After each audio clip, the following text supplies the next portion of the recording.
Everybody listen to We're Not Wizards, because we are the best, and we're not wizards, no matter what anybody says. Goodbye.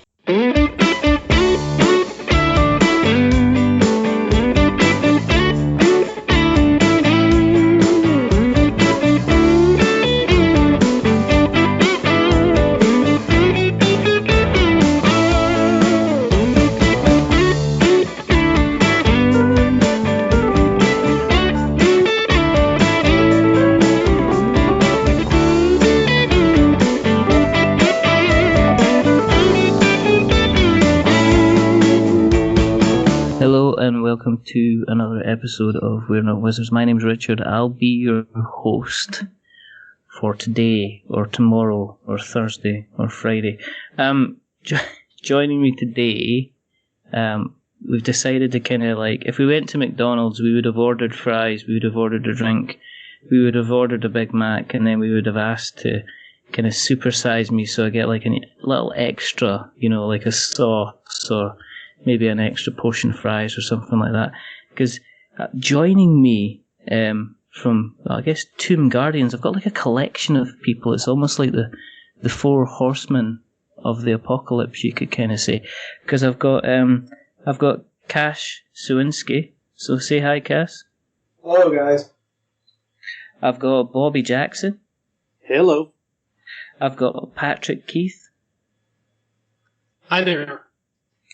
And last but not least, I've got Jason Weibe. But you guys are all along because you're involved in a Kickstarter that's going on at the moment for Tomb Guardians, which is the Velrath Vampires kind of Kickstarter.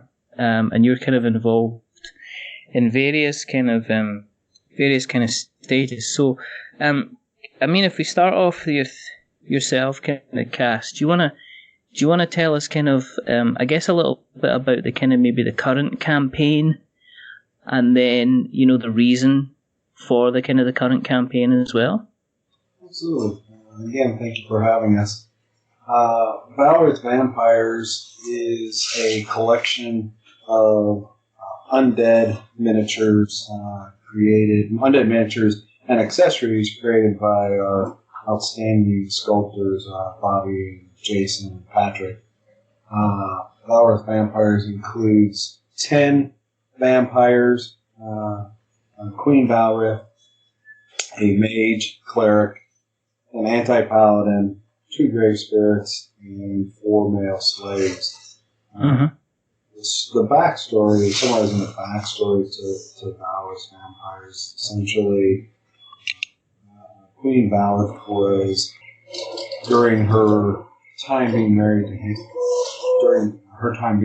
to him, she decided to essentially start studying the black arts, which was prohibited by the Temple Order. And she was essentially caught and then burned at the stake. And when she was burned at the stake, she was saved.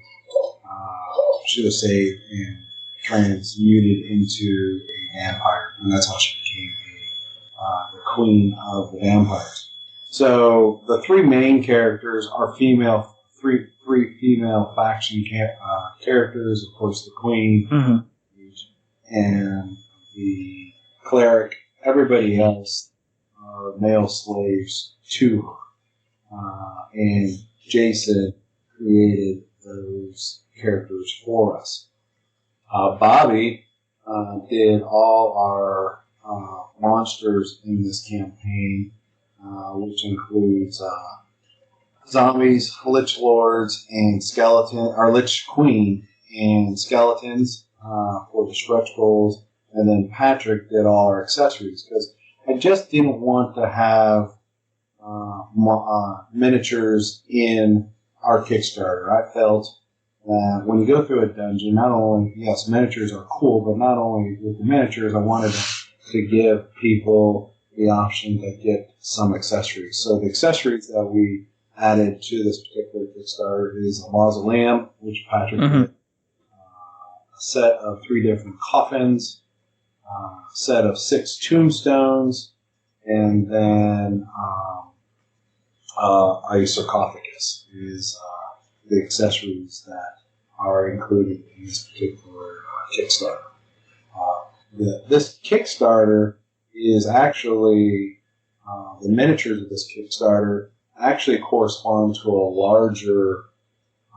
larger project that is on the horizon that we're releasing in the fall, which is actually a game that we are releasing, which is a dungeon crawl RPG role-playing adventure that will be available here in the fall. So all of the miniatures that we're releasing, such as we did dwarves and monsters back in December, of course, Valor's Vampires currently, you have 2 or 3 other Kickstarters planned here the rest of this spring and summer that we're going to release, actually all tie into the game we're releasing in the fall. So yes, these figures are really, really cool to own for role-playing.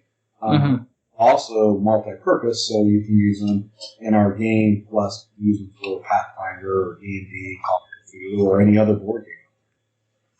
Was that the idea from the beginning then, Cass? Was to kind of, because I see me being involved in kind of the level of Kickstarter that I am, and I see a lot of campaigns kind of come and go. Generally, when you see a campaign that's got a lot of minis in it, they usually kind of bring it out in a big, huge kind of chunk. So if you're looking at, say, your Rising Suns of this world, or anything that Simon seems to do, anything along those lines, you seem to get like a box that's got kind of like 150 miniatures in it, and enough plastic to effectively kill a small kind of elephant. Is this what your strategy has been, to be kind of like different, so that people don't necessarily need to buy in to everything that's involved in the project, that if they just see the likes of the sculpts that Bobby's done, that they can just jump in and pick up a few minis for their own kind of D&D campaign? Was that kind of the strategy? That is exactly the strategy. So when I originally decided to start this project, actually it was last June is when I first contacted Jason and Bobby. We started talking about a project, their availability to do this project. And like I said, the first set was dwarves and monsters. I knew that in the future we were going to release a game. I wanted to release it last year, but it just wasn't possible. The dynamics and the fact that writing rules was a lot more complicated than I ever realized. So that's still in process, and we are actually going to demo the game at a convention here in Columbus. All right. Origins here in the summer. Yeah, I've heard of Origins, yeah. So that week in June, we're demoing our game that entire week. So to answer your question, there are 8 different factions in our world that we've created for the game. Those factions are I'll go over dwarves, Templars, and elves, barbarians, Amazons, vampires, orcs, and dark elves. Those are the 8 factions that tie into the game. Not in the game that you play, you don't have to have all 8 factions when they're available. You don't have to have all you need to have is essentially one of the factions to play the adventure. And that could be dwarves, it could be vampires, it could be Amazons, whatever your favorite. It doesn't have to be one of them. It doesn't have to be all of them. Of course, if you want them all, they're out there. The monsters, on the other hand, all the monsters we're releasing are tied into the game, and at some point in the different levels of the dungeon, the monsters will be there. So the first adventure module that we are releasing is a forgotten dwarven mine, which those monsters will be in that dungeon. There's 10 different levels to the dungeon. As you get the party, will be able to, as they achieve their objectives, will be able to use different stats and weapons and so forth as they go. Right, so don't want to leave obviously the other guys hanging because they're sitting there going, when do we get a chance to talk? When do we get a chance to talk? So, if it turns someone like Jason, how long have you been kind of like involved in the kind of the miniature game yourself? I mean, has it been something you just picked up last week, or have you been working on this for like the last, 10, 15 years? I'd say 15 or 20 years. Yeah. Because I had a game store when I started Sculpt. Oh, okay. And, okay. It moved from very part-time to full-time probably 12 or 15 years ago. Okay. When you were sculpting 12, 15 years ago, what kind of tools were you using at the time? I mean, obviously, nowadays when I see Kickstarter campaigns, they're bringing up kind of 3D models. I mean, were you using different kind of material back then? Were you pretty using, much dental tools and various kinds of probes, toothpicks, anything that worked. Yeah. I'm sure all of us here still have our little tool pouch if we want to do some traditional sculpting, because that took a long time to learn. So. But yeah, it was all by hand. I'd started carving waxes for jewelry a long time ago in college, and I think the skills kind of translated over. Do you design the things yourself, or does it depend? Does somebody come to you with a brief and say, right, okay, could you make X, Y, and Z? Do you get like a little bit of creative freedom, or Sure, absolutely. With Cass's stuff, I've done most of the design work as well. Mm-hmm. Bounced some ideas off and went back and forth a little bit. Mm-hmm. Other times, other places, other companies, you get concept art, and you adhere to it either as much as the art director wants, or you use it as just a jumping off point. Mm-hmm. I've even done some work where you get what's called control art that you have to pretty much match exactly. But right now I'd say it's probably 70% my designs that I'm working on. 30% are done by various different concept artists. Yeah. Do you, what do you prefer? Have you got kind of particular models that you've worked on that are like, this is the best work I've ever done? Or is everything that you've ever done amazing? A lot of times it's the one that you're working on, yeah, and nothing I've ever done is it's that. But, a lot They're my of times children, it's the and I model love them you're working equally. on. Yeah, so and not just because we're in this project with Cass, but I'm really pretty proud of the dwarves I did. Mm-hmm.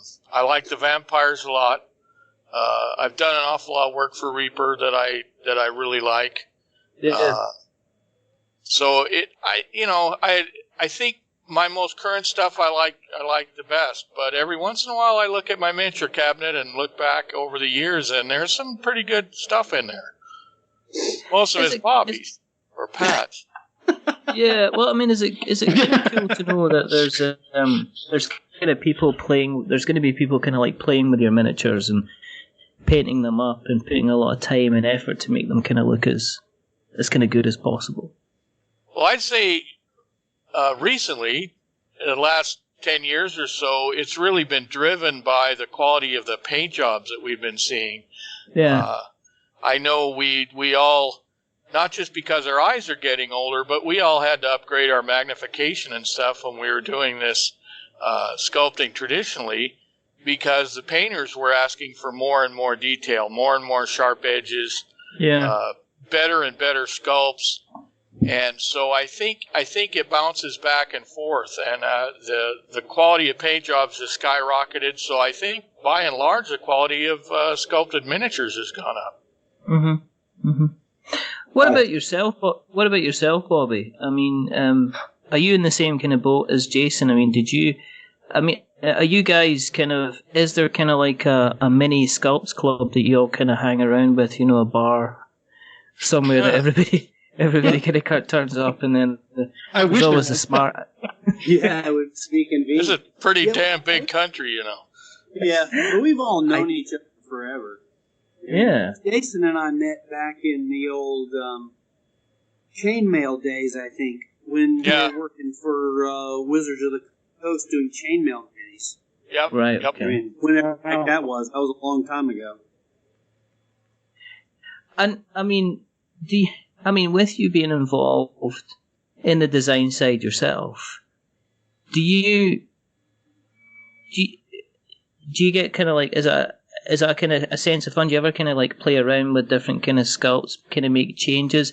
I mean, have you ever kind of like decided to go against convention? I mean, is it within a model maker's kind of design rights to kind of make changes to what people kind of normally would expect from kind of characters? I mean, what I'm saying is you would expect like a vampire character to maybe look a certain way, or a dwarf character to maybe look a certain way. Do you find you have to stick with tropes, or are you able to kind of sometimes push the boat out a little bit and do something different? That depends on the client.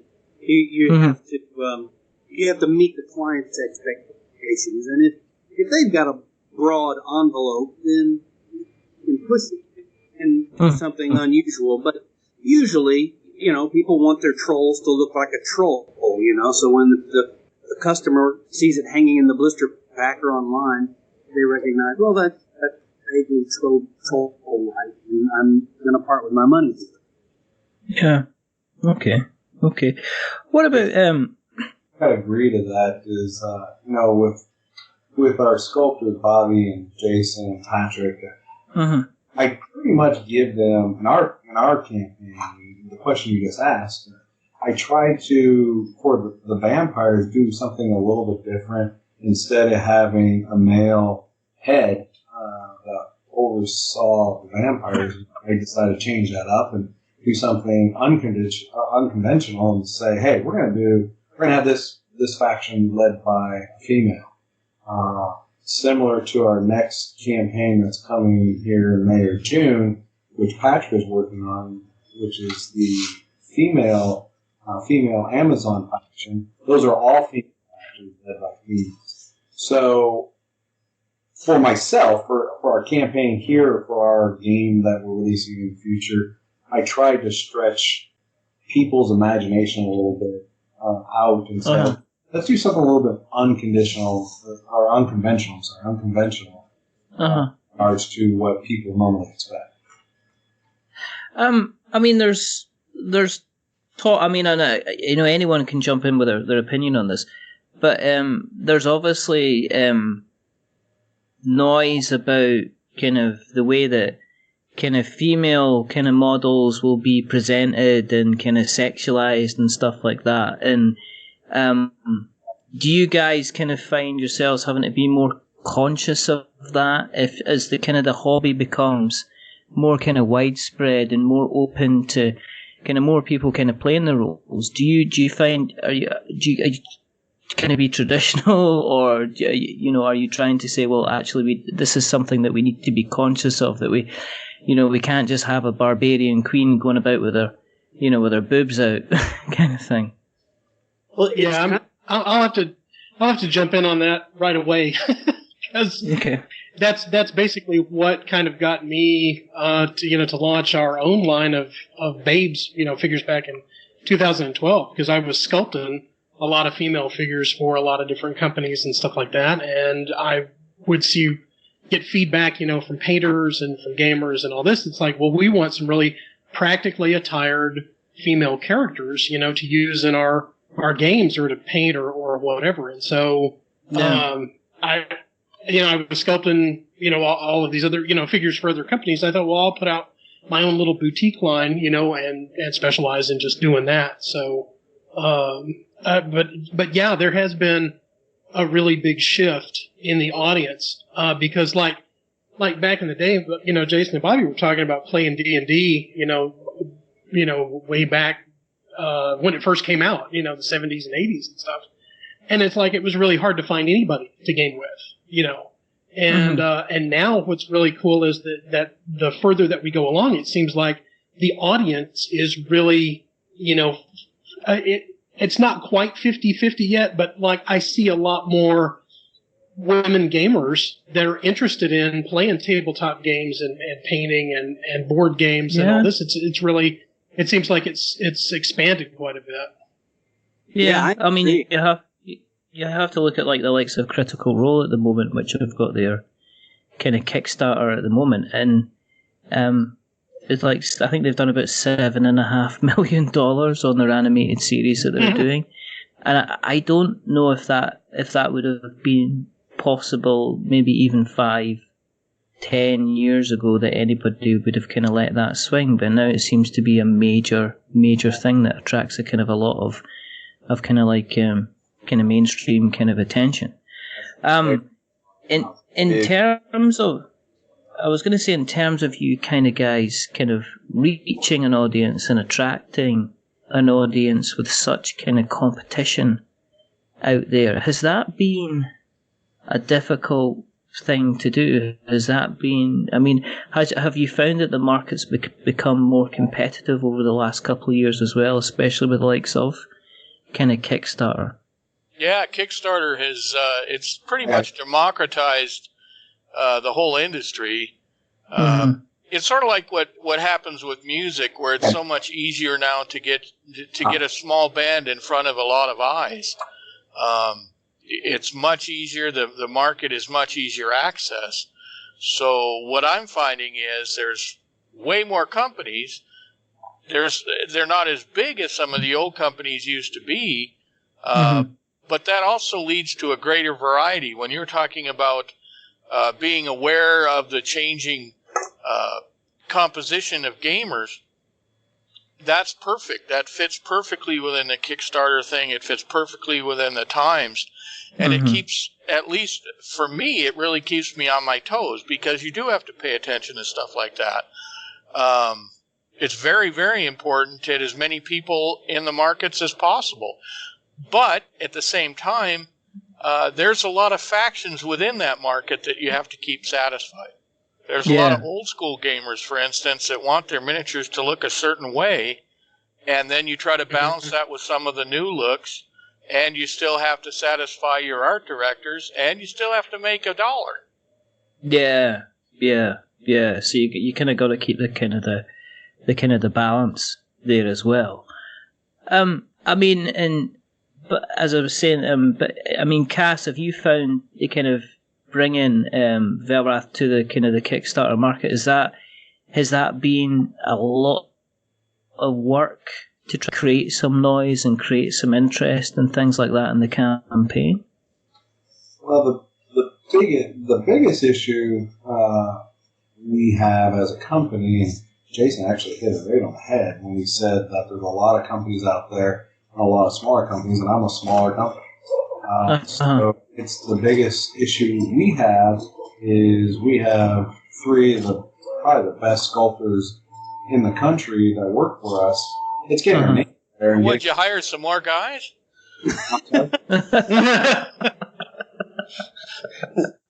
People love the figures once they see it, but I mean, there's millions of people out there that don't know us, and that's the issue we have, is getting us out there.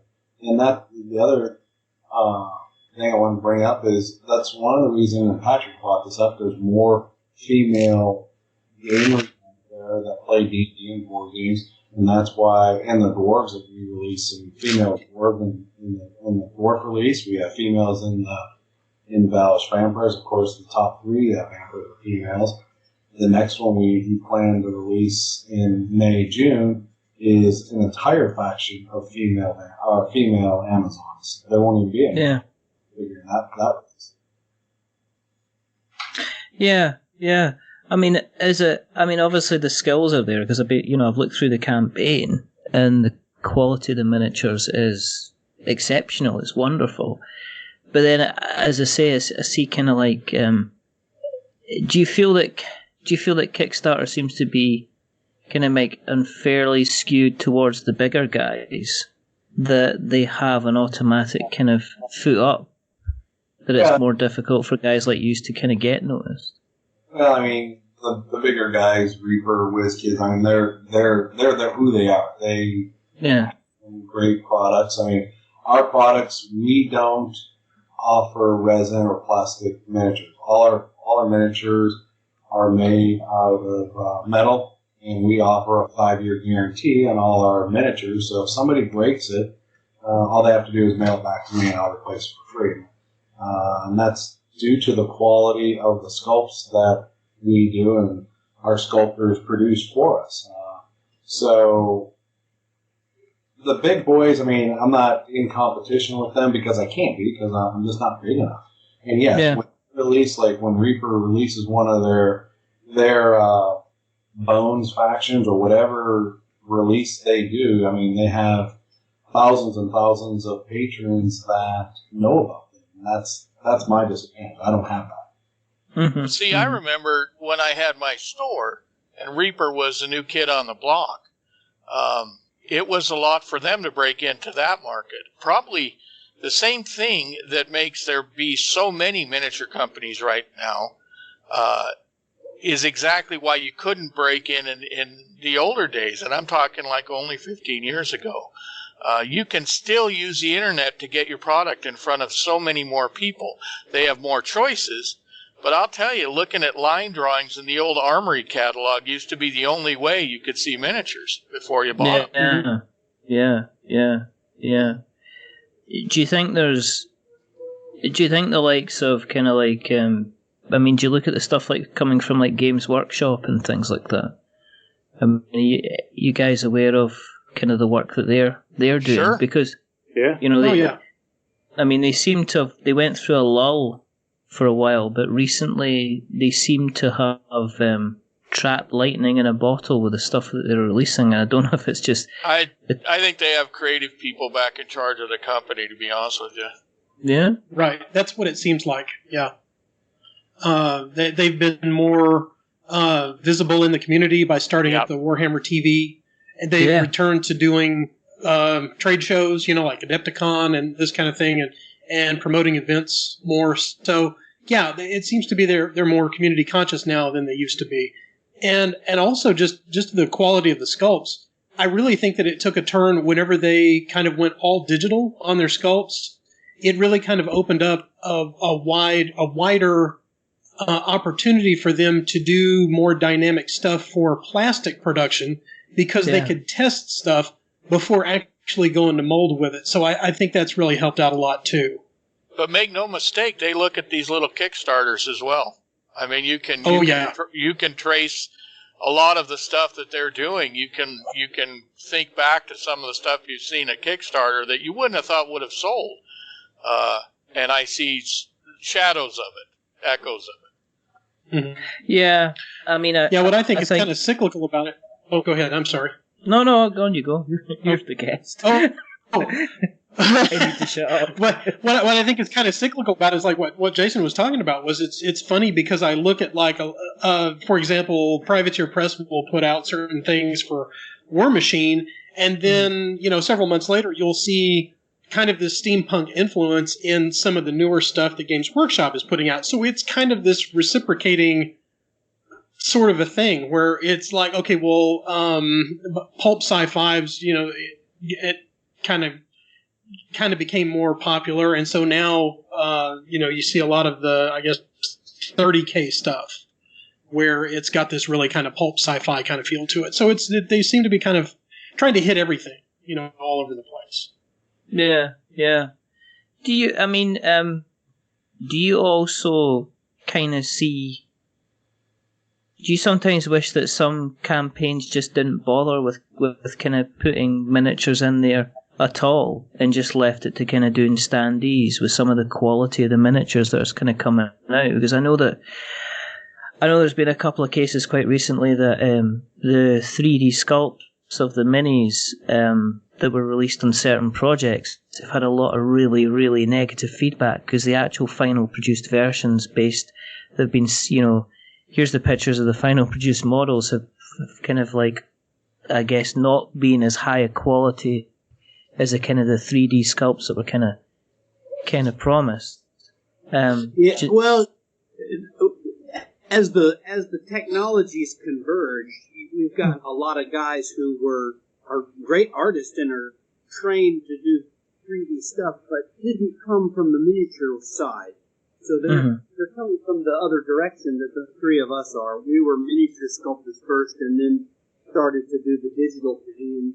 And some of these artists are coming from the digital art world into the miniature world, and it's a struggle. It doesn't always work in a mold. I mean, the mold process takes off a lot of the detail. So you have to keep jumping back and forth to the finished product to what it looks like on your screen, which is why I think the best thing to do is show as many of the cast up sculpts in your Kickstarter as you can. That's right. I agree with that. That's a far better practice as far as I'm concerned. That's one of the things that I think Jason and Bobby and I spoke about way back last year when I started this project. We had talked about that, hey, I'm not just going to show a 3D render to a person on Kickstarter. And one of the biggest flaws on Kickstarter is people that got ripped off by pledging in some of these campaigns and never got the final product. So we had spoken about, hey, let's get this project all the way up to the point where it's molded and the masters are made, and then we can have some of the masters painted and we can show the people what the figures are. And we've done that day one. Yes, it's a lot more expensive doing that because you have to do the production side expense to do that. And another big flaw is there's a lot of people that offer 3D or printable monsters and printable dungeon stuff out there, which is fine. I mean, those people that want to print their own monsters and produce their own monsters, it's fine. I mean, they're not going to be customers of mine or Reaper if they want to print their own stuff. I mean, if that's the route they decided to go, that's not going to be a customer. Right? So they're not going to buy our products. The problem with that is to print some of these files that people produce, like my stuff, if I sold it or if I wanted to offer it or offer any of these products, you have to have a really, really good printer, generally an SLA printer, to print the true details of these minis. Yeah. Do you think that people need to kind of be educated more about the miniature process? Do you think that with so many Kickstarters kind of throwing minis at part of a project, do you think there needs to be more education to say to people, look, this is actually how your minis are getting made, whether it be metal minis or resin minis or plastic minis? This is because it would help, kind of people kind of understand what are the potential differences are going to be, what the potential quality of differences could be. Because I think from what I see well, here's 50 minis you're going to get, and that's it. People would expect the highest kind of quality kind of going. Do you think that it would be better if maybe these guys would say, right, okay, well, here's a 5-minute video of actually how the thing gets made, so you're aware of the large amount of time that it takes to actually get something from conceptual drawing to actually sitting on the table? Well, that'd be nice, but for a lot of people, it's a hobby, and they don't really want to dig that far into it. I think there are companies that have plenty of resources on how miniatures are made. You can read up on it anywhere. I think the whole thing with Kickstarter is, like I said before, the presentation up front needs to include physical miniatures, pictures of physical miniatures to look at. I mean, there's an awful lot of stuff I see go by that I look at the digital file and think that's never going to come out. That's never going to come out or be printed that way. And that's a whole other issue too, is the kind of the unspoken part of the process that we don't talk a lot about is how good some of the mold makers have gotten. I mean, the printers are good, but some of these mold maker guys are fantastic. So that's another art in itself. And it's like like Jason was saying earlier, the Kickstarter has caused this democratization that just allows anybody to jump in and try whatever they got on their mind. So some work, some don't. But where it struck us, I think, is we're pretty niche-y guys. I mean, sculpting miniature figures is a niche-y, esoteric, weird thing. And well, you got to have something really wrong with you to do it. yeah, absolutely. I'm not here to judge, but I am staring at you awkwardly. I would not tell somebody that I had the skill set required to build video game assets, even though I'm using the same tools that people who build video game assets use. So just because somebody has the skill set to build video game assets doesn't mean that they're going to be able to sculpt miniatures. Yeah. I think, as I say, I think it's such a strange place, because it's really funny because I still see campaigns on Kickstarter just now, and you can go into the comments on them, and they're using like standees, or they're using counters for the characters, and the comments are saying, "Where's the minis? Why aren't you guys doing miniatures?" And I think they don't realise the cost of kind of like tooling. They don't realise the cost of the moulding. They don't realise the cost of, getting so many number of miniatures kind of produced, which is why sometimes these bigger guys they've got the ability to kind of do it. I get, and kind of get it kind of out there. Particularly for board game stuff, where they're doing the PVC thing, that's huge, lots of resources. Doing stuff like we're doing here with Cass's campaign it's resource intensive. I mean, just look at the paint jobs, for Pete's sake. Yeah. But they're different resources, and you're not having to send anything to China. Yeah. Well, you're not making steel molds. Yeah. Right. It's a different process. I mean, let's get down. I mean, people have probably been listening along and they've been saying, okay, it's nice to find out about minis, but do you want to tell us about the actual campaign?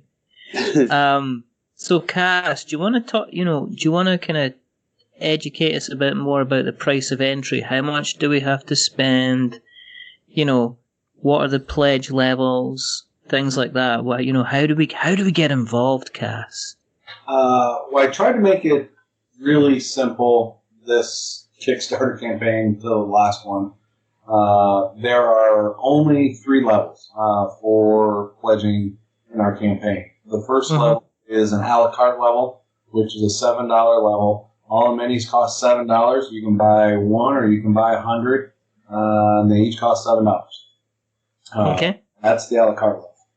The second level is the Valorous Vampires, which is the full set of vampires, all 10 vampires, which is $70. This is US dollars. And you get all 10 vampires. On top of that level also includes all stretch goals that we hit through the campaign. Right now we have additional 11 stretch goals planned for our campaign. So if we hit them all, and of course I hope we hit more, but if we hit all the levels, a person for the $70 pledge would get 21 metal miniatures, 28 miniatures. And then that's really impressive. That works out to roughly about $3.33 a figure. And then the last level is the all-in level, which somebody would get our entire collection of miniatures, which is what's currently out there plus, which is 41 miniatures, which is 31 miniatures currently, plus Valorous Vampires, which is another 10, which would be 41 miniatures, and then all stretch goals. And what we just released a couple days ago, if somebody pledges the all-in level, they'll get 9 stretch goals. So they'll get 2 stretch goals, or 2 miniatures for every stretch goal we hit. That's pretty cool. And I mean, guys can get in that. I mean, at the moment, at present, at the time of this recording, you've got 27 days to go, so you've got about 4 weeks left. Your pledge level is $5,000, which is roughly under about 3,800 kind of UK pounds, but that obviously is subject to change. And you're about 80% of the way there into the funding, so things are going steady. But as always, it would be nicer if things were kind of jumped up a bit as well. What we'll do is we'll make sure that we put the links to the Kickstarter in the show notes. I have one more question, and I'd like you all to obviously answer it kind of individually. But if we start off with, Patrick, and the question is quite simply, if you could kind of design minis for any IP at all, what IP would you do?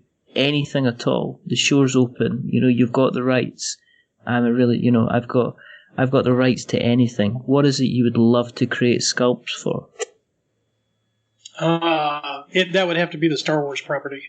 That's something that I went to see Star Wars when I was 10. For the first time in '77, and it got me, into the creative, side of things, and I wanted to, be a model maker at ILM when I was, growing up and all that. So I would think that, it would come full circle if I was a professional sculptor and was making Star Wars characters, That would be ideal. Okay, Bobby, what about you?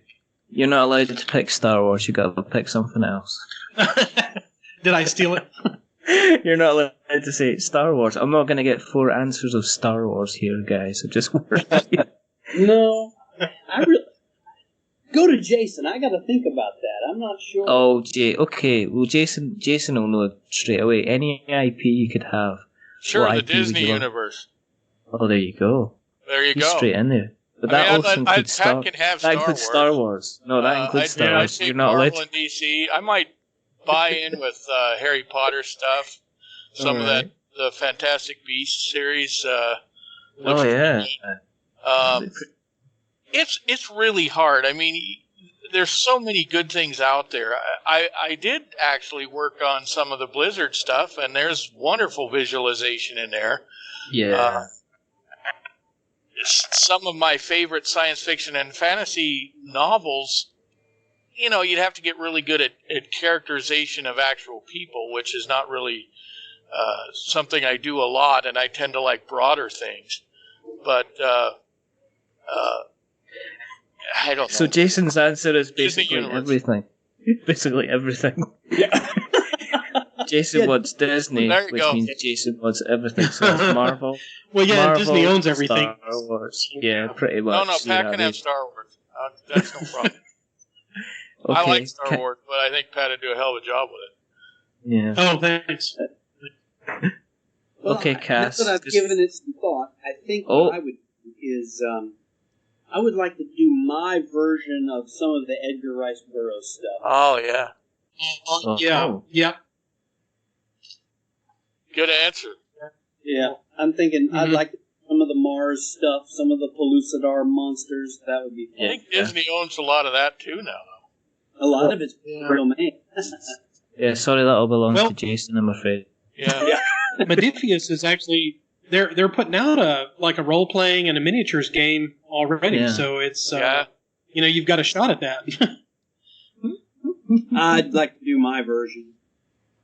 Yeah. Okay. And last but no means least. Well, I'm going to say 2 things. The first is I'm a huge fan of Lord of the Rings. So I love that genre. So I'll go with Lord of the Rings. But overall, I wouldn't change anything. My current project, the sculptors I get to use and work with pretty much every day we talk or every other day we all talk together, and I'm fortunate to have these guys on our projects. And I love what we do. I'm passionate about it. I love what we do.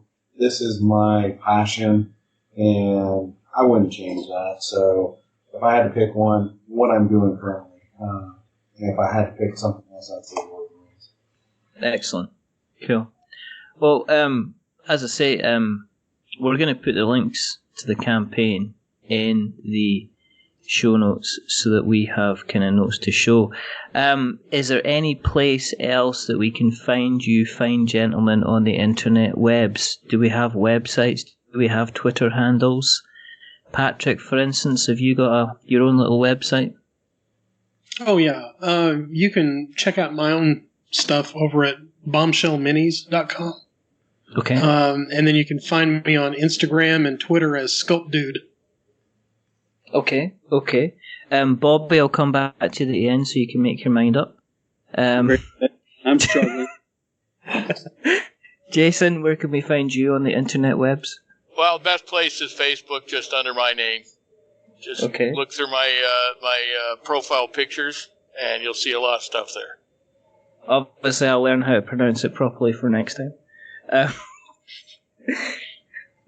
Bobby, where can we find you on the internet webs? That's probably the best place to find me too, would be at Facebook. I don't have anything specific anymore. Okay. And Mr. Cass, where can we find your fine selves on the internet?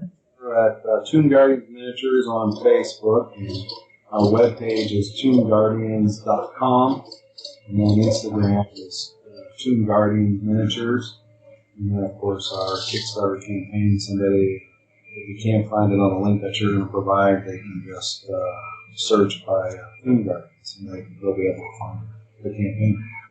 Excellent.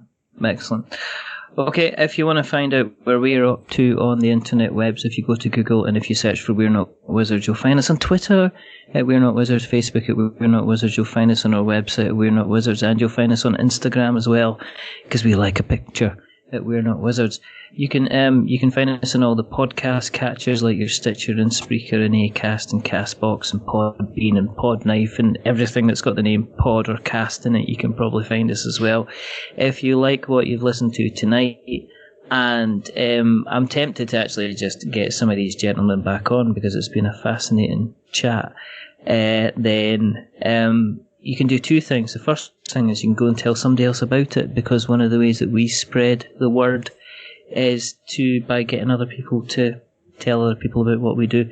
The other thing you can do is you can go on to Apple Podcasts and you can drop us a subscription or a rating or a review. If you are going to be giving us a rating or a review, don't give us 10 stars because it makes us big-headed.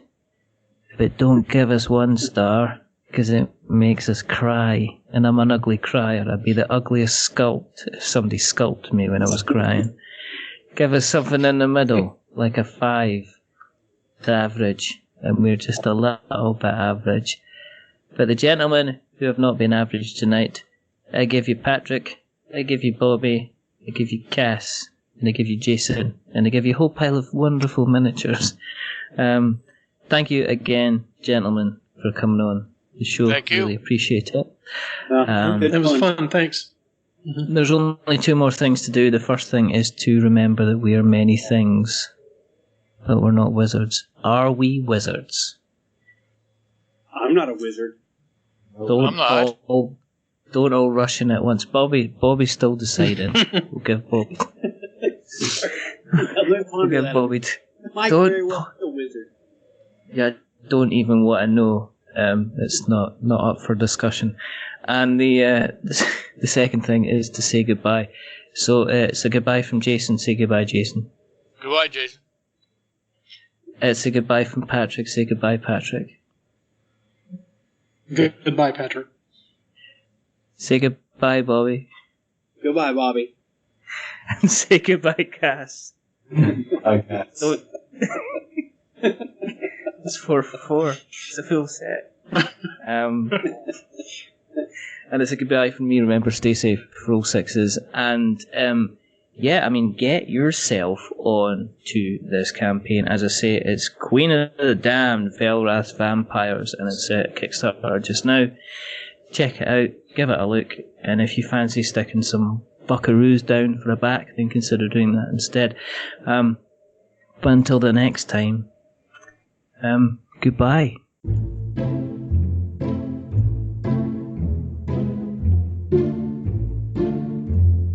A wizard is never late.